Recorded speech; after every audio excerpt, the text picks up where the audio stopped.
네, 3주차 좀 실시간 시작하겠습니다. 자, 지난주 동영상이 되겠죠. 지지난주 동영상이 되나요? 네, 그 2주차에 해당하는 동영상 보시고 질문 있으면 먼저 질문 받고 그다음 이제 또 뭐 제가 보충하도록 하겠습니다. 질문 있습니까? 없습니까?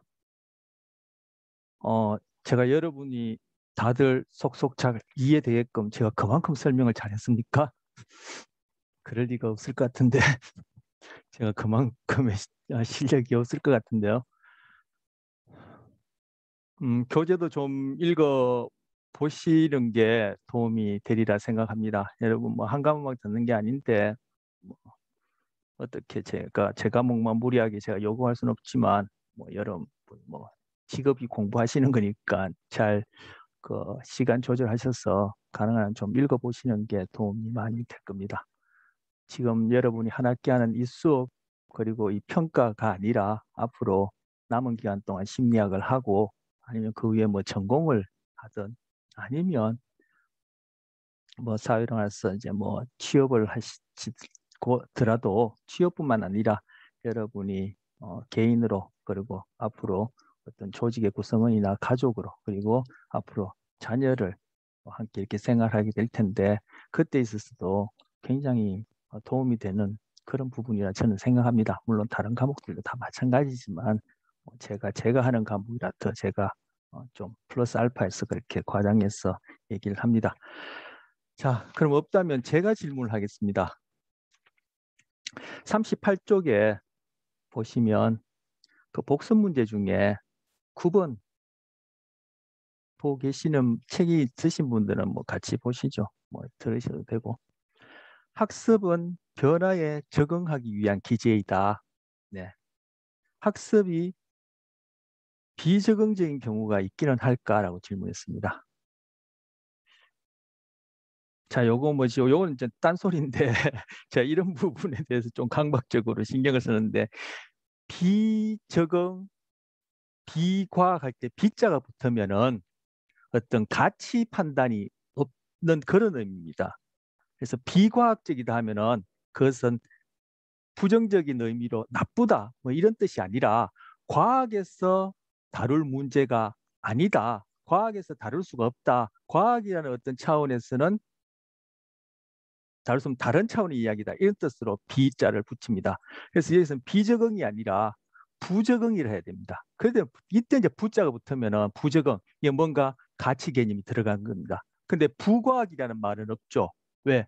과학 금방 말씀드렸죠. 부과학에서 뭐 과학이 아니면 뭐 가치, 과학이 아니면은 가치가 없다 있다 이렇게 얘기를 하는 경우는 없으니까 부과학이라는 말은 없습니다. 그죠? 비과학 이렇게 얘기하지. 그런데 여기서는 부적응이라 해야 맞습니다. 지금 국어 시간 아니지만 여러분 앞으로 어디 가서 서류를 쓰거나 뭐 공적인 그런 어떤 작성을 할 때 그걸 팁이 되면 뭐 나쁘지 않겠죠. 그래서 여기서는 부적응, 저 가치 판단이 들어가니까 부적응이라 해야 됩니다.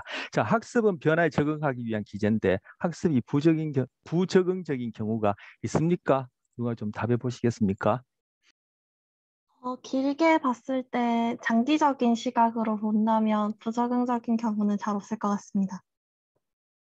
음, 왜냐면, 네. 왜냐면 어쨌든 이제 어떠한 유의미한 변화가 일어나고 새로운 자극이 들어왔을 때 그 대처로 일어나는 돌연변이는 여러 가지가 있을 수 있겠지만 결국 장기적으로 봤을 때는 가장 환경의 변화에 적응을 잘하는 개체만이 살아남을 것이라서 길게 봤을 때는 부정적이라고 보기 힘들 것 같습니다.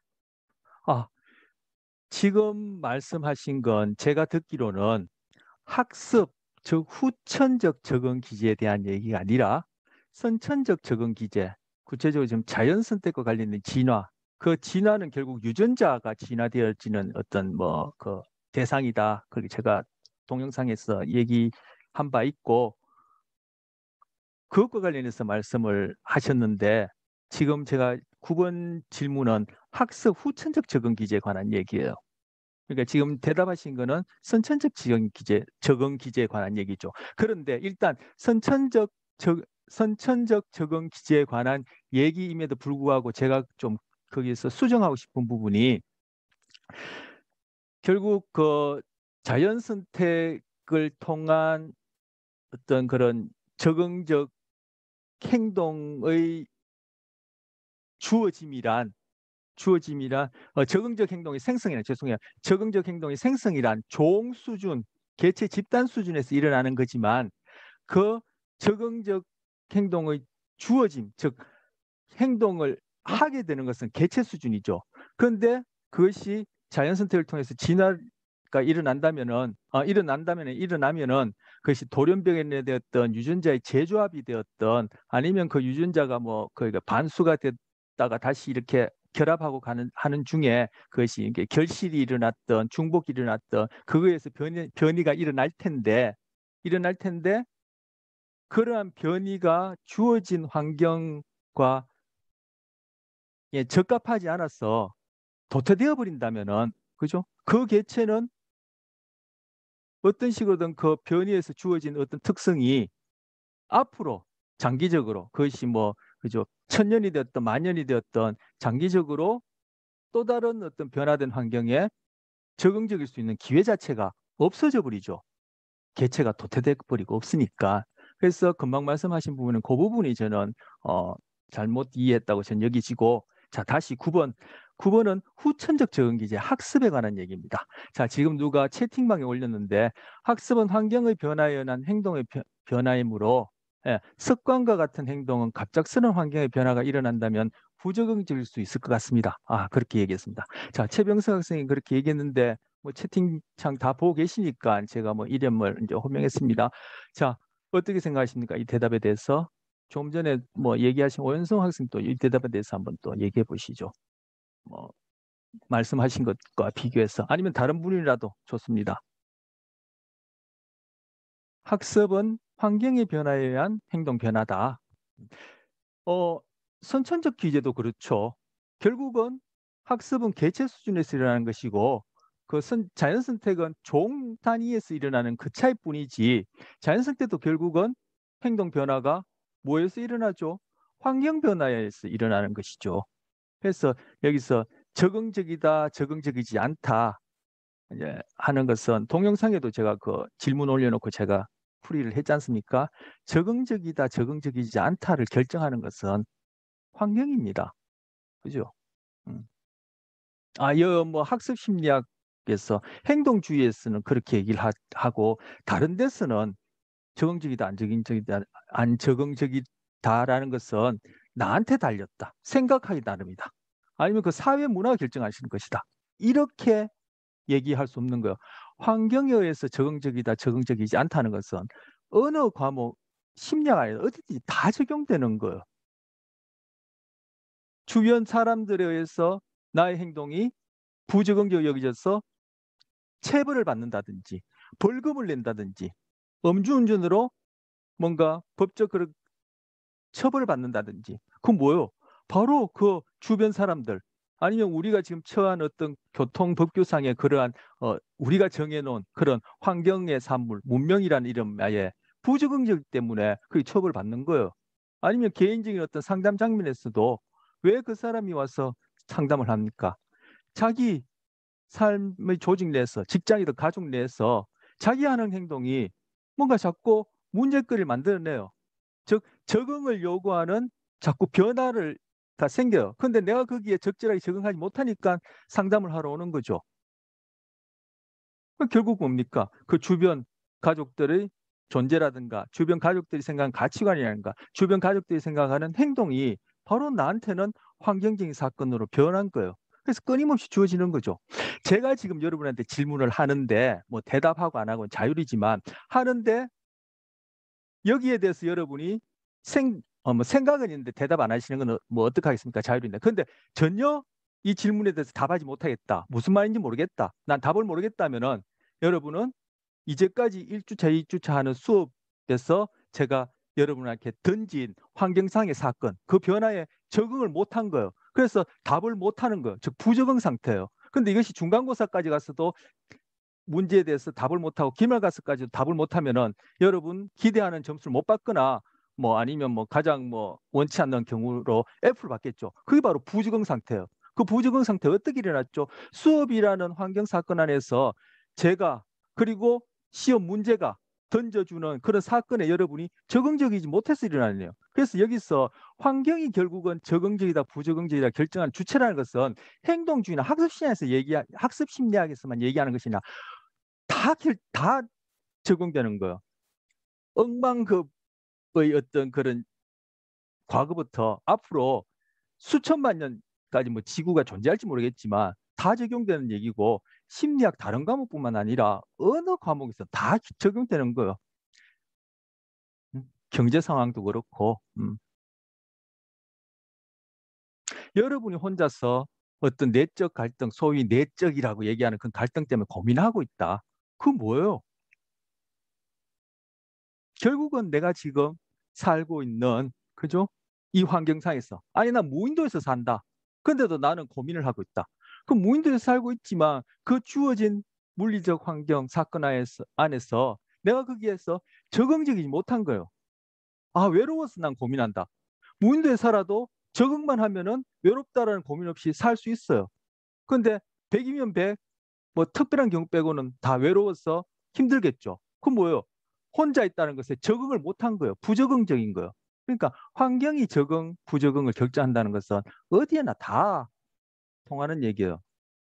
그걸 환경 결정론이라 얘기하는 거예요. 환경 결정론은 운명론하고 다릅니다. 교재를 읽어보시면 그런 내용이 나옵니다만, 운명론, 우리가 흔히 얘기하는 운명론하고 그 다른 얘기예요. 즉 우리가 앞으로 배우려고 하고 지금 2주차에 걸쳐서 배웠던 그러한 어떤 기제에 의해서 어떤 현상이, 우린 지금 행동이라는 현상을 보고 있는 현상이 딱딱딱 생성된다, 변화되어진다. 그런 의미에서 결정론입니다. 그래서 다 환경 결정론이에요. 환경 결정론 하면 인간 주체가 없고 주체도 아니고 기계다. 뭐 이런 식으로 생각하기 쉬운데 그거는 몰라서 엉터리 없는 소리예요. 소위 인간의 어떤 능동적이다, 주체라는 그런 것들을 강조하는 부분에서 학습 심리학은 행동만 들여다보니까 인간을 기계처럼 다룬다는데 가장 그렇게 행동주의 비판하는 분야가 어때요? 바로 인본주의 전통 뿌리를 갖고 있는 인지심리학에서 비판하죠. 그런데 인지심리학이 바로 기계적인 로 다뤄요, 인간을. 뭘로 모델로 삼아요? 우리는 바로 생물학적 시스템 안에서 인간을 보는 거예요. 이 행동주의 학습 심리학은. 그런데 인지심리학은 뭐예요? 인간이 만드는 컴퓨터 모델 가지고 인간을 설명하는 거예요. 오히려 비판하는 인지심리학이 가장 인간을 기계적으로 바라보는 거예요. 자, 환경 결정론이라는 얘기까지 하게 되어서 환경 결정론에 대해서 오해하고 있는 부분을 제가 수정하느라 다른 얘기를 했습니다. 그래서 환경 변화에 대한 행동 변화이므로 습관과 같은 행동은 갑작스러운 환경의 변화가 일어난다면 부적응적일 수 있습니다. 그렇죠. 조금 전에 제가 상담도 얘기했지만 상담 장면이라든지 행동 수정이라든지 그거 왜 합니까? 부적응적이기 때문에 하는 거죠. 근데 왜 부정적입니까? 환경이 변했으니까 끊임없이 변할 수밖에 없고 계속 변하고 있으니까 바로 그 일정 정도 그게 미시적으로 봤을 때는 끊임없이 변하지만 좀 거시적으로 봤을 때는 일정 정도 유지되어지는 그러한 환경에는 적응을 했지만 이 환경이 서서히 또 끊임없이 변하니까 내가 이전에 적응적이라고 여기졌던 그 행동은 얼마든지 부적응적이 될 수 있죠. 그래서 상담도 하고 행동치료도 하는 거예요. 어떻게 보면은 여러분이 지금 이 학습 심리학이라는 걸 수업을 통해서 저를 만나서 한 동안 수업하는 것도 그죠? 질문에 잘 대답하고 시험 준비가 잘 되어지고 결국은 기대하는 어떤 그 보여지는 성과뿐만 아니라 내가 이걸 통해서 무엇을 얘기하는지 나름 충분히 이해했다라고 하면은 적응을 한 거지만 결과도 기대 이하고 뭔 소리 하는지도 모르겠고 한 학기 동안 은해피하고 불평불만만 갖고 한다면은 여러분 부적응된 거. 왜 부적응됐죠? 그 이전 수업까지 심리학이 됐든 어느 과목이 됐든 이전 수업까지는 잘 적응할 수 있는 행동 변화가 있었는데 이제 환경이 바뀌어서 학습 심리학의 이 환경에는 내가 적응할 수 있는 그러한 어떤 과정이랄까 적응이 안 일어났다는 거. 그래서 선천적 기제를 통한 적응도 그것이 신체적 특징이든 행동이든 그리고 후천적 기제에 통한 학습도 얼마든지 부적응적이 될 수 있습니다. 뭐 때문에? 바로 환경이 끊임없이 변하는 것 때문에 그렇습니다. 그리고 우리 개체가 또 다 변이가 있기 때문에. 어떤 변이? 선천적으로 유전적 변이. 그리고 내가 살아가는 환경이, 그죠? 우리는 같은 시대, 같은 문화, 같은 땅, 같은 정치 체제, 경제 구조에서 체제에 살지만 그래도, 그죠? 적지 않게 다 자기가 살아가는 환경상의 경험, 즉 물리적 사건에 노출되어지는 것이 똑같을 수는 없죠. 그러한 변이 차이가 나한테는 선천 플러스 후천이 합쳐져서 다른 사람과 다른 차이를 낳고, 그것이 동일한 환경 조건이 되었던 아니면 또 상이한 환경 조건이 되었던 변화하는 환경 사건에 내가 어느 만큼 적응할 수 있느냐 적응하지 못하느냐를 결정하는 거예요. 바로 환경 결정론이에요. 그래서 지난 시간도 얘기했지만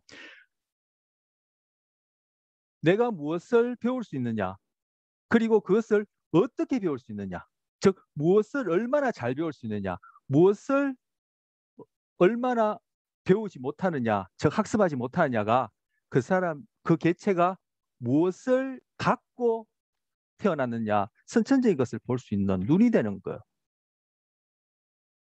여러분, 이런 눈이 생기면 앞으로 여러분 중에 학생 중에 결혼한 분은 안 계실 것 같아요. 그죠? 뭐 일찍 하신 분 계시겠지만 뭐 앞으로는 뭐 결혼이 필요 없을 수도 있어요. 뭐 결혼이 결국은 그 환경상에 적응하기 위한 어떤 행동 양식이 문화란 이름으로 되어 있는 거기 때문에 먹고 사는 문제만 해결되고 하면은 뭐 결혼 뭐 필요 없고, 뭐 그 연예인 중에 그 분처럼, 그죠? 뭐 그냥 정자만 어떻게 그렇게 구한다 해야 되나요? 뭐라고 표현해야 될까요? 해서 뭐 이렇게 자녀 낳아도 되니까 뭐 앞으로는 그런 것도 가능하리 생각하는데, 어쨌든 앞으로 뭐 통상적으로 생각하는 결혼 생활에 있어서도 여러분 지금 학술심리학 다룬 이 내용 잘 이해해 놓으면 굉장히 적응하기 좋아요.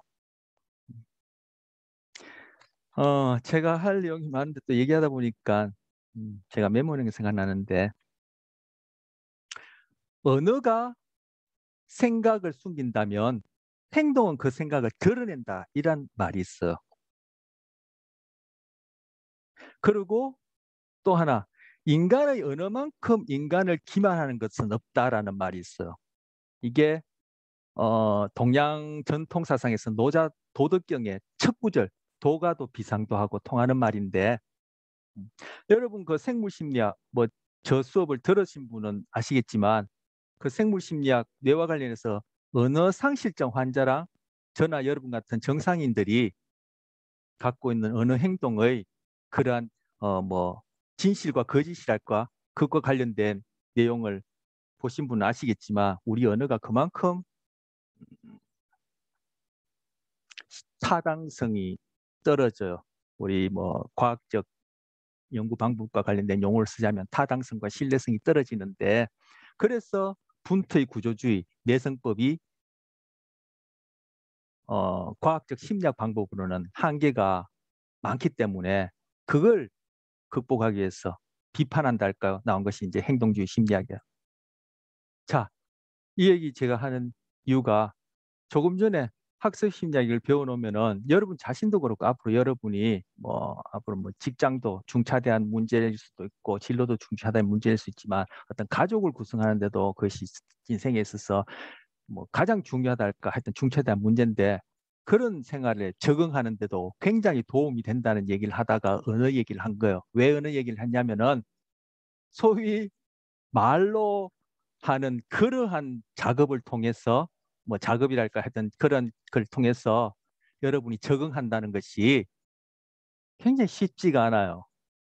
그것은 뭐 뇌 얘기를 좀 해야지만 되겠지만 뭐 뇌 얘기 배경 지식 얘기할 지금 틈이 없으니까 그건 빙 둘러서 우회해서 가는 거예요. 제가 지금 인천을 가려는데 저 부산으로 해서 제주도로 해서 빙 둘러서, 그죠, 대전으로 해서 이렇게 가는 식이에요. 언어를 통해서 그렇게 행동 변화, 적응, 오늘 적응 얘기에 적응을 한다는 것은. 그런데 행동은 직선 코스로 인천을 가는 거예요. 더 직접적으로 그냥 인천으로 그냥 제가 뭐 비유적으로 얘기합니다. 순간 이동하듯이 가려면은 수술을 하면 돼요. 약물을 먹거나 뭐요? 직접적 이 물리적 사건에다 손을 대버리는 거죠. 그렇게 하면은 뭐 그 주어진 어떤 상대적인 조건 하에서는 금방 적응적인 형태로 바뀔 수 있어요. 하지만 그것이 뭐요? 부작용이 있죠. 왜?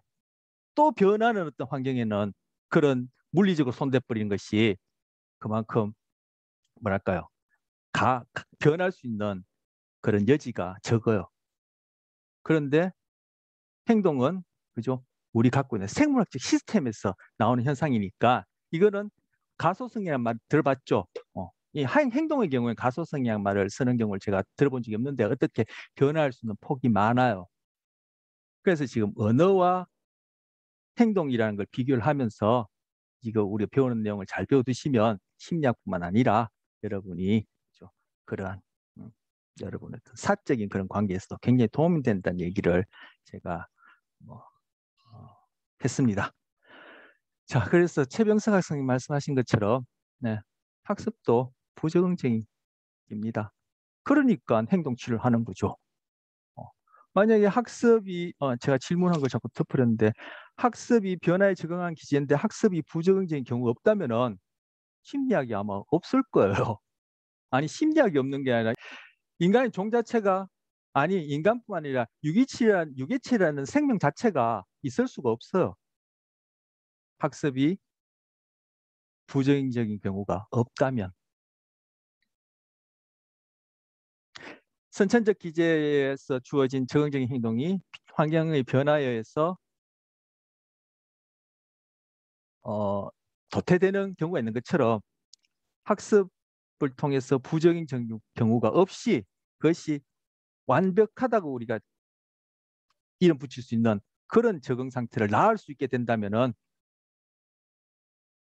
이후에 변하는 환경에서는 그게 분명히 안 맞아떨어지는 경우가 있을 수 있으니까 뭐 생명 가진 유기체는 이 땅에 존재할 수 없겠죠. 지금 우리가 보고 있는 이런 지구는 뭐 존재할 수 없겠죠. 그런데 우리의 부적응적인 행동이 이제 지구를 지금 이제 더 이상 존재할 수 없게끔 만들고 있죠. 그래서 이제 화성으로 가려고 하고 화성도 지금 그죠 뭐 우주도 갔다 왔다 하는데 저는 그것이 뭐 대단한 어떤 인간의 문명인 것처럼 생각하는데 저는 아예 그런 거 필요 없이 지속 가능한 그런 지구 우리 전 생명체의 어떤 그런 유기적인 생태적인 건강한 생태를 이루는 그런 지구 그렇게 만들도록 노력하면 되지. 왜 또 화성으로 가서 화성까지 또 이제 쓰레기장 만들려고 하는지 모르겠어요. 그것도 어떻게 보면 인간의 부적응인 것이죠. 인간의 이제 근본적인 한계죠. 자, 뭐 얘기하다가 너무 깊이 간 것 같은데, 예, 결론은 뭐 이미 얘기를 했습니다. 네. 심리학 교육의 무엇보다 중요한 목적은 사람들이 세상에 존재하는 문제에 대처하도록 돕는 잠재적 가치를 지니. 뭐요? 세상에 존재하는 문제가 뭐예요? 결국은 우리 교재로 얘기하고 좀 전에 얘기한 대로 하자면 환경상의 변화죠. 그것이 물리적 환경의 변화든 문화의 변화든 법 질서의 변화든 그죠? 아니면 새로운 가족이 생겼다는 변화든 계시던 분이 돌아가셨다는 변화든 세상에 존재하는 문제가 바로 환경상의 변화죠. 같은 현상도 이렇게 얘기하면 별다른 것 같고 어렵게 여기지는 거예요. 그래서 여기는 뭐예요? 가능한 한 심플하게 해서 주관적인 오류가 안 생기도록 하려는 게 바로 이 과학적인 접근법, 행동주의에서 취하는 방법이다. 이렇게도 생각할 수 있어요. 대체하도록 돕는다. 대체가 뭐예요? 적응을 얘기하는 것이죠. 적응하도록 돕는 거라는 거예요. 바로 심리학은. 그걸 언어를 하든 행동을 하든 뭐 인지를 하든 뭘 하든 간에 잠재적 가치를 지닌 사고방식과 인식방식을 과학적 심리학이 제공하고 있다는 이해를 하도록 하는 것이야만 한다라고 얘기합니다. 이것 연구방법론, 심리학 연구방법론에서 따온 겁니다. 심리학 교육의 근본적인 목표는 학생들에게 행동에 관해 과학자로서 사고하는 방법을 가르치는 것이다. 자, 이거 왜 옮겼냐면 행동이라는 단어가 나와서 지금 이걸 같이 보는 겁니다. 심리학의 교육 목표, 근본적 목표, 행동에 대해서 과학적으로 사고하자. 미국 심리학회가 발간한 책에서 나온 이 인용문은 우리의 목표가 여러분이 왜 사람들과 그리고 동물들이 어떤 특정한 방식으로 행동하는가를 이해하는 방식을 배우도록 하는데 있다라고 규정한다. 행동입니다. 행동은 과학적 심리학에서 측정되는 근본적인 요인이며 이것은 음식 섭취도 행동이고 이야기도 행동이고 이야기를 회상하는 것도 행동이고 그리고 내가 어떤 자극에 반응시하는 시간도 행동이고 혈압도 행동이고 호르몬 분비도 행동이고 사고나 느낌도 행동이라는 거예요. 바로 그 사고나 느낌에 대한 생리적 지표 같은 행위를 다 포함하는 게 행동 개념이에요. 제가 2주 동영상에서 행동 개념 얘기를 했죠. 사고, 감정도 행동으로 다룰 수 있다는 얘기를 했죠. 바로 여기에서 그걸 얘기하고 있는 거야. 자, 우리 교재는 안 나옵니다. 예전판에는 나왔었어요. 근데 이게 지금 이 신판에는 이게 제외되어 있는데 조작적 정의에 대해서 좀 얘기를 하려고 합니다. 소위 행동과는 다르다고 생각하는 사고와 감정. 행동주의는 행동만 다르기 때문에 인간은 마음도 가졌고 감정도 가졌고 생각도 있는데 그런 건 행동주의가 설명 못해. 그래서 인간을 기계로 봐, 동물로 봐. 그게 엉뚱한 소리라는 걸 지금 동영상에서 얘기했고 그것이 사고든 감정이든 마음의 내용이든 그죠? 측정할 수 있는 형태로 전환시켜서 다루면은 행동으로 다 다룰 수 있다. 그러한 것을 학습심리학에서는 행동이라고 개념 정의한다는 것을 조금 전에 연구방법론 그 마지막 센텐스를 통해서도 봤고 동영상에서도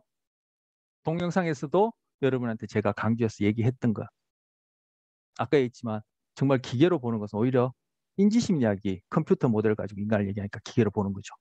자, 그래서 지금 바로 그러한 소위 정신적이다 얘기하는 것을 행동이란 개념하에서 어떻게 다룰 수 있는지, 측정한 형태로 다룰 수 있는지, 그러려면 어떠한 과정을 거쳐야 되는지를 보여주는 것이 조작적 정의예요.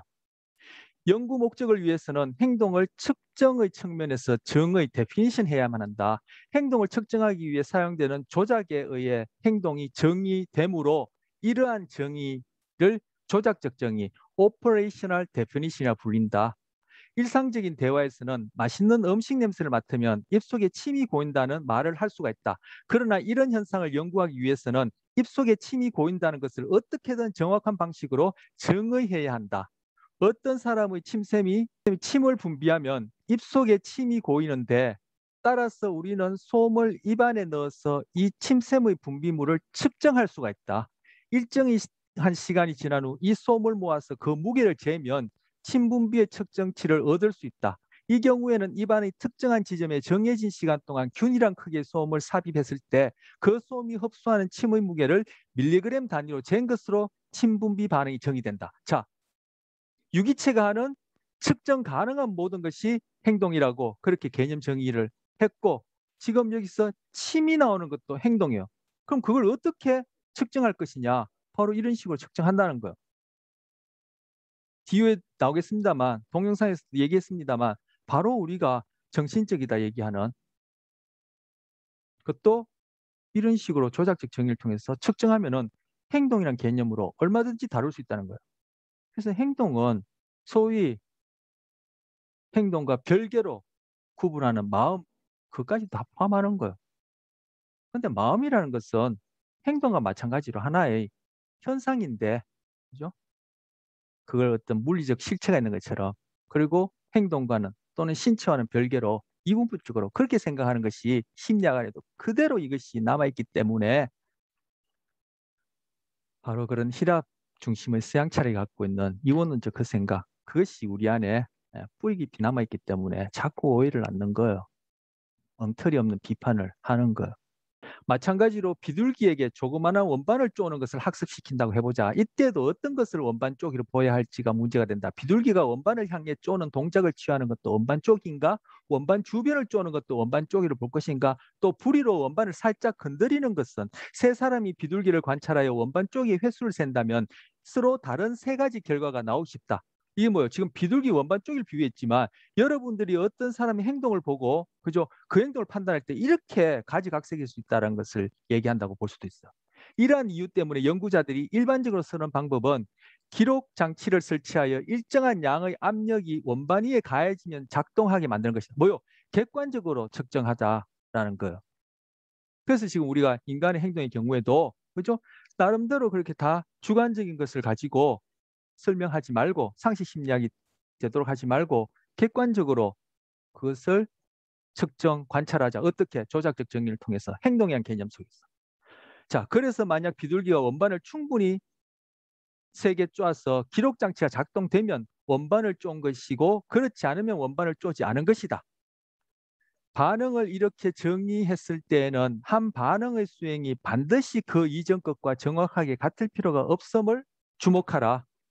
한 실험을 하는 동안 비둘기가 원반을 수백 번 쪼지만 그렇다고 매번의 쪼기가 꼭 같지는 않다. 사실상 수백 번의 쪼기 반응 중 어느 두 개도 서로 똑같기는 힘들 것이다. 예를 들어 한 번은 왼쪽에서 비스듬히 쪼고 다음에는 오른쪽에서 비스듬히 쪼고 그 다음에는 정면에서 쫄 수가 있다. 또 비둘기가 원반을 쪼는 힘의 양도 다를 수 있다. 뿐만 아니라 원반의 한가운데를 쫄 수도 있고 윗부분, 아랫부분 혹은 옆을 쫄 수도 있다.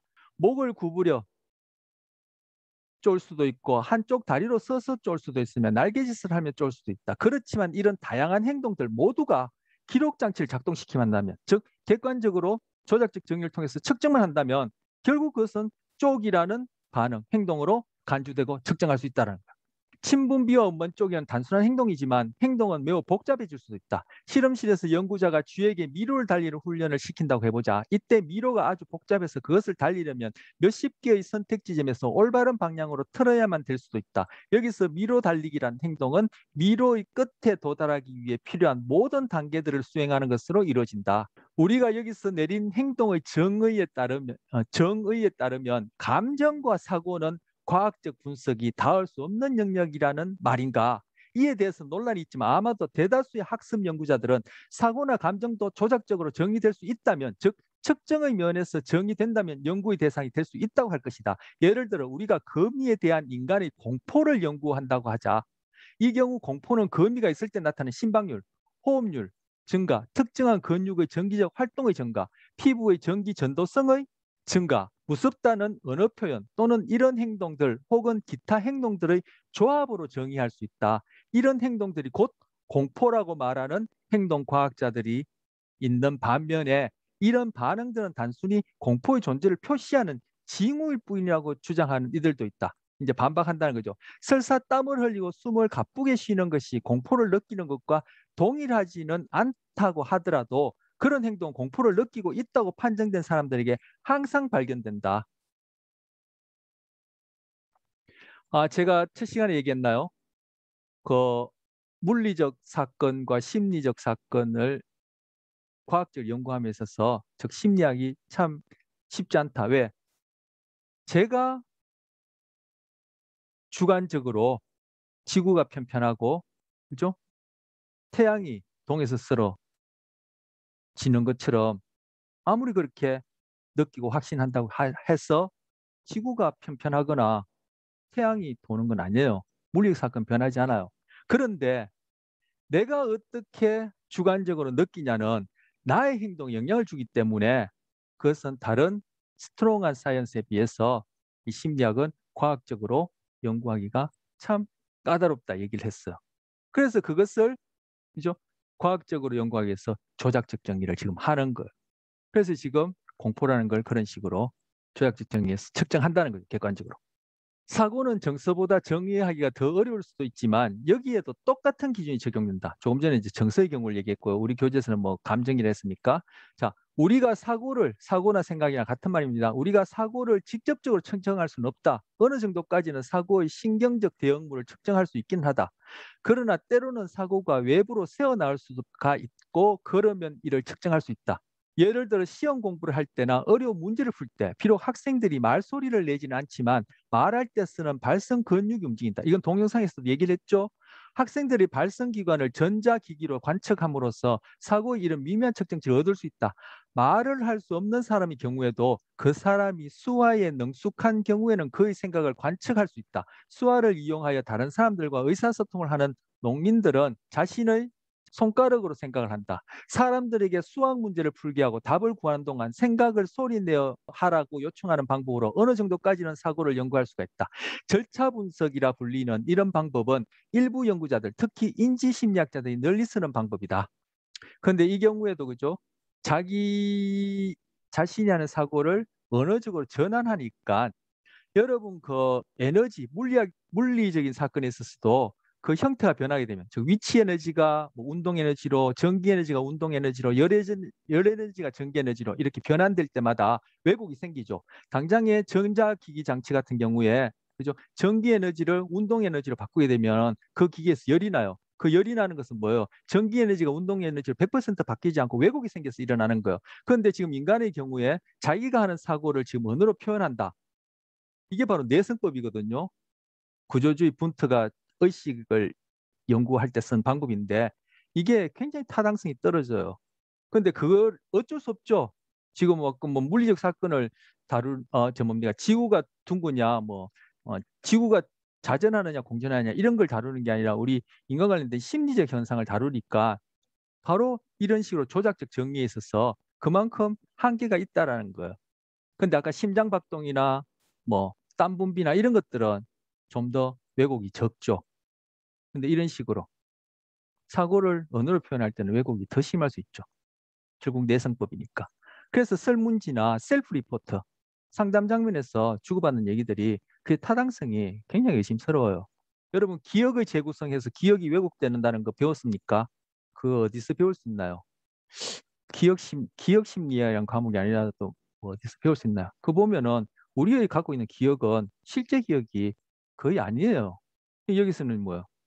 그 기억도 결국은 아까 얘기한 대로 이야기의 회상에 해당할 텐데 지금 여기 뭐 자기 내적으로 일어난 사고를 언어로 표현한다는 여기에는 더 왜곡이 많겠죠.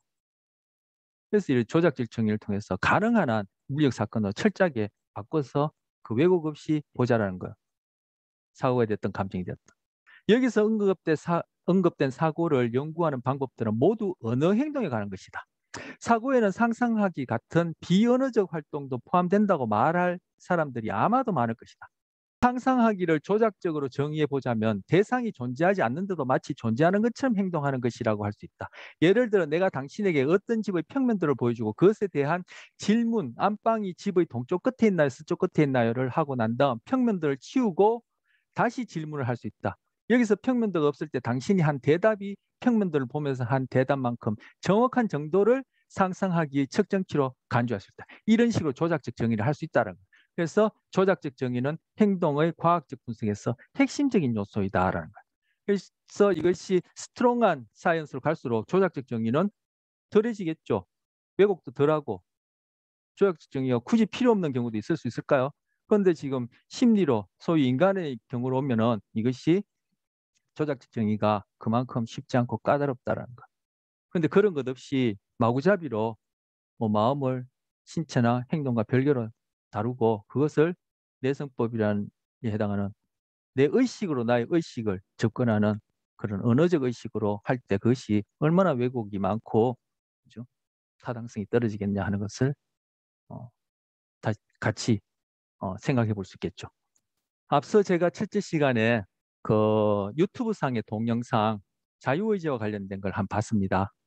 거기에 보면은 제가 두 번째 동영상에서 그와 관련된 내용을 제가 구두로 얘기를 했는데 좀 오해가 있을 것 같아서 제가 하나 짚으려고 합니다.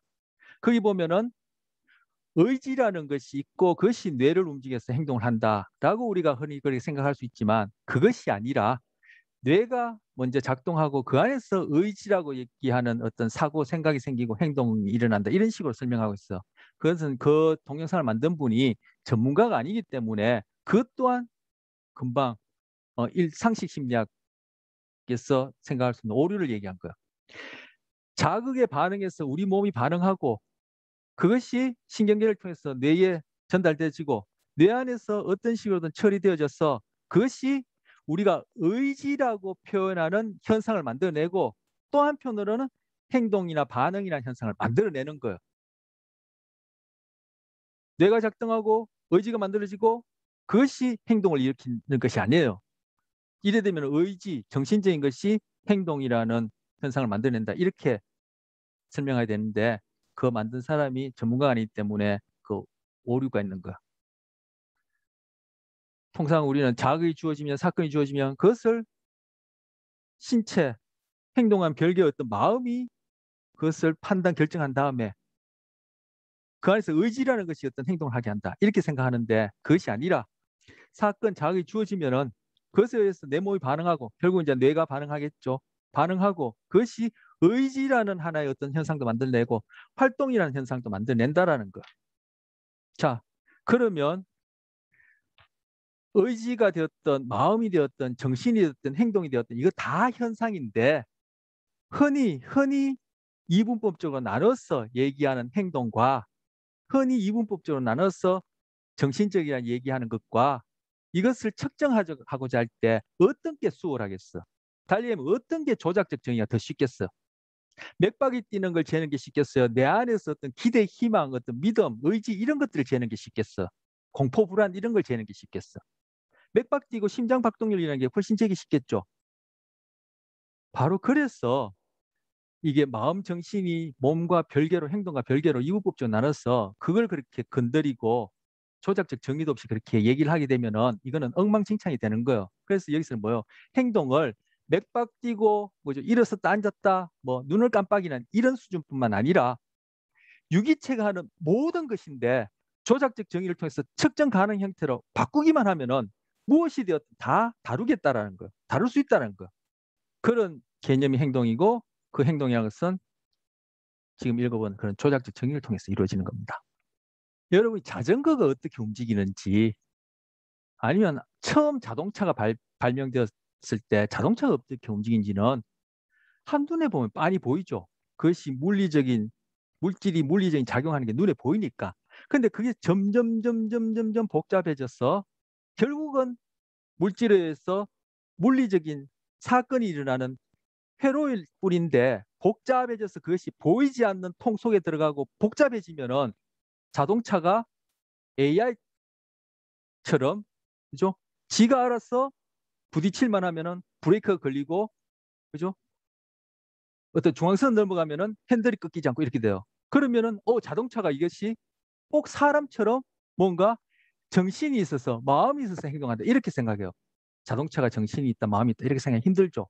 AI도 지금 그런 거예요. AI도 꼭 사람처럼 흉내내면 정신이 있고 마음이 있는 것 같지만 그 안에는 결국 다 물질이 만드는 현상일 뿐이에요. 그래서 옛날에는 라디오 안에 사람이 있다고 생각했어요. 여러분 라디오 안에 사람이 있다고 생각하는 사람 없죠? 근데 예전에 라디오 처음 만들었을 때는 그 안에 사람이 있다고 생각한 것처럼 바로 사람에 대해서도 그렇게 생각한다는 거예요.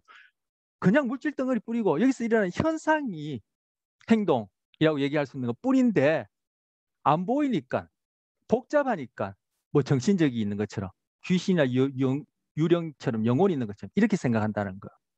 자, 이거 연구 방법론에서 가져온 겁니다. 아까 봤던 그 동일한 책에서. 여러분 뭐 통계나 연구 방법론 배우셨거나 배우시지 않더라도 그죠? 독립변인, 종속변인 들어보셨죠? 독립변인은 원인에 해당할 것이라고 추론되는 변인. 종속변인은 독립변인과 인과관계에 있을 것이라고 추론되는 변인, 종속변인이요. 즉 독립변인과 종속변인 사이에 인과관계가 있다라고 통계적으로 추론이 되어지면은 원인과 결과를 알 수 있고 이 종속변인을 예측할 수도 있고 통제할 수가 있어요. 여기 어떤 예를 들어냐면 도로의 기압, 즉 도로 상태가 그죠? 지금 자동차를 운전하면서 그 계기판에 나타나는 RPM을 보면서 거기에 대해서 내가 반응하는 시간을 재는 어떤 그러한 연구예요. 아니면 실제 고속도로에서 도로 상태가 어떠냐, 노면이 어떠냐, 아니면 그 어떤 뭐 어떤 굴곡이 어떠냐 이런 거에 따라 도로 교통 상황이 어떠냐 이런 거에 따라 내가 어느 만큼 자동차 운전과 관련해서 자동차에 반응하는 것이 빠르냐 느리냐 그래서 사고가 일어날 확률이 높으냐 낮으냐 이런 것에 적용할 수 있는 연구예요. 그런데 여기 중간에다가 운전자 작업 부하라는 매개변인을 넣었어. 이 매개변이 결국 뭐냐면 이것이 운전자, 즉 우리가 유기체가 경험하는 스트레스를 얘기하는 거예요. 작업 부하가.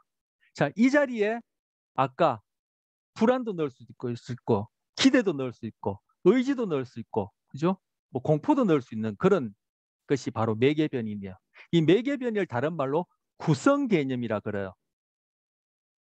그런데 바로 이 구성 개념 매개변인을 어느 만큼 잘 조작적 정리를 통해서 이렇게 반응 시간이라든지 그죠?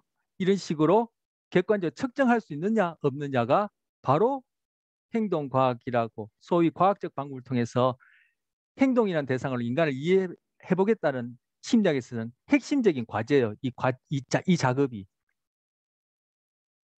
그런데 이런 스트롱한 과학적 방법을 쓰지 않는 다른 심리학 분야는 이 매개변 구성 개념, 조작적 정리 없이 마구잡이 써요. 너 왜 그렇게 행동했어? 두려워서 그랬어. 그럼 두려움이 그 행동의 원인이고, 그죠? 거기에서 일어난 뭐 결과가 결과다. 예, 그렇게 끝이에요. 그 전혀 매개변인 매개변인 또는 구성 개념을 조작적 정의를 안 하거나 못 하거나 거의 하지 않고 설명하는 것이죠. 그래서 자기 존중감이라든지 자아 실현 욕구라든지 자기 효능성이라든지 의지 기대라든지 주의라든지 동기라든지 심리학에서 중구난방으로 나오는 그런 개념들, 그게 바로 매개변인 구성 개념을 얘기하는 거야. 소위 심적 현상이라는 매개변 구성 개념을 얘기하는 거야. 그런 구성 개념이 많으면 많을수록 조작적 정의는 어렵거나 하는 중에 왜곡은 더 많을 수 있어요. 그런데 그런 것들 조작적 정의도 없이 마구잡이 쓰죠. 자기 효능감이 높으면은 작업 수행이 높아진다. 무슨 말인지 모르겠어요, 저는. 그래서 스트롱한 사이언티스트들은 심리학이 무슨 과학이냐, 그게 소설이지 그렇게 얘기를 하는 거야. 극단적으로 비판하는 입장에서는. 인지심리학 같은 경우에 컴퓨터를 모델로 삼아서 인간을 기계적으로 설명한다 했는데 어쨌든 그 안에서 일어나는 과정들을 주인이 동기니 또 뭡니까 주의 동기 뭐 있습니까? 뭐 저장이니 그죠? 파지니 하는데 그게 다 뭐예요? 우리가 만들어낸 현상에 대한 하나의 이런 구성 개념, 매개변이네요. 그런 것들을 마구잡이로 집어넣어 가지고는 그걸 가지고 인간을 설명한다. 그 안에서는 조금 전에 얘기했듯이 그러한 왜곡, 오류가 생길 수도 많고 아예 그런 것 없이 그죠? 심리학에서는 아주 위크한 그죠? 스트롱에 극단되어지는 그런 심리학 분야에서는 이런 것 없죠. 소위 상담 장면에서 할 때 이런 구성 개념 매개변인이 조작 정의하고 그것이 어떻게 잘 조작 정의 되었는지 고려하면서 상담자의 지금 그죠 어떤 부적응적인 행동이 있는데 그것이 어떠한 원인, 즉 물리적 사건에 의해서 이 유기체의 그런 매개변인 구성 개념이라는 것을 통해서 그런 결과를 낳았는지 고려하나요? 그래서 상담이라보다 이렇게 언어적으로 접근해서 행동을 변화하는 것이 그죠? 그것이 쭉 우회해서 돌아가는 길이고 그래서 그것이 시간이 그만큼 오래 걸리는 거예요. 그렇지만 제가 아까 그 언어 상실증 환자가 보여주는 어떤 현상을 어떤 얘기했는데 그 내용을 지금 얘기하려면 시간을 많이 잡아보니까 차치하고 거기서 결론이 뭐냐면은 지금 여러분 혹시 관심 있어 찾아보세요. 올리버 섹스의 아내를 모자로 착각한 남자라는 책 중에 대통령의 연설이라는 사례가 있어요. 거기 읽어보면 그 내용을 지금 얘기하는데 결론이 뭐냐면 올리브 섹스가 내린 결론이 우리 애는 속고자 하는 욕망이 있기 때문에 속는다라는 얘기를 해요. 제가 한번 얘기를 했나요? 얘기한 적이 없군요, 여기서는. 우리는 하루에 한 200개 이상의 거짓말을 들어요. 근데 거짓말인지 모르죠? 나도 하고 있으니까. 그런데 바로 마주 앉아서 얘기할 때 그것이 솔깃하고 그럴성해요. 왜? 나 안에 속고자 하는 욕망이 있기 때문에 속는 거죠. 하지만 돌아가면은 그게 효과가 없어요. 몇 달씩 몇 년씩 해도 효과가 없어요. 왜? 쭉 우회해서 돌아가는 거예요. 그런데 그것이 효과를 보여준다면은 그것은 반드시 제가 동영상에 얘기했지만 반드시 우리 안에 물리적인 작동 메커니즘의 변화를 일으키는 것이고, 즉 뇌과학적으로 얘기하자면은 시냅스상의 가소성을 통해서 물리적 구조와 기능이 바뀌는 것이고 반드시 행동으로 바뀌어요. 그런데 그것이 너무 멀리 돌아가고 그렇게까지 접근시키거나 그렇게까지 자기를 적응하려고 하는 사람이 많지 않다는 거죠. 그런데 그 자리에서 들으면은 속이 후련하고 다 된 것 같아요. 그런데 행동은 직접적으로 접근하는 거. 바로 생물학적 시스템 기제를 이용해 가지고 바로 신경계 가소성의 구조적 기능적 변화가 일어나도록 좀 더 직접적으로 관여하는 거예요. 진짜 직접적으로 관여하려면 아까 얘기했듯이 약물을 쓰든지 수술을 해버리면 되죠. 근데 약물 쓰거나 수술해버리면 그 다음 환경상의 변화에 적응할 수가 없게 되는 경우가 있다는 거죠. 그래서 바로 우리가 갖고 있는 생물학적 시스템, 그중에서 행동의 현상을 그렇게 개념 정의하고 이렇게 조작적 정의를 통해서 접근할 때 좀 더 적응적일 수 있다는 얘기를 하는 거야. 여러분 지금 뭐 한 20여 년 이상 살면서 잔소리 엄청 많이 들었죠. 그 잔소리 여러분 보기에 뭐 틀린 것도 있고 그 안에 객관적으로 틀린 것도 있지만 그걸로 인해서 행동이 얼마만큼 변했습니까? 그렇지만 여러분 제가 뭐 우스갯소리 같지만 당장에 그죠? 우리 학교 생활에 있어서 여러분 물리적 사건으로서 우리 앞으로 배우겠습니다. 조건 자학으로서 성적과 관련해서 어떤 여러분한테 조건을 걸면은 행동은 당장 일어나요. 그래서 여러분이 소위 마음이라는 걸 변화시키고 싶으면 행동을 바꾸세요. 그러면은 소위 생각, 마음이란 것도 덩달아 바뀔 수밖에 없어요. 이것이 행동주의가 인간을 이해하고 접근하는 방식이에요. 자, 시간이 좀 많이 됐습니다. 이번 시간 이렇게 마치겠습니다.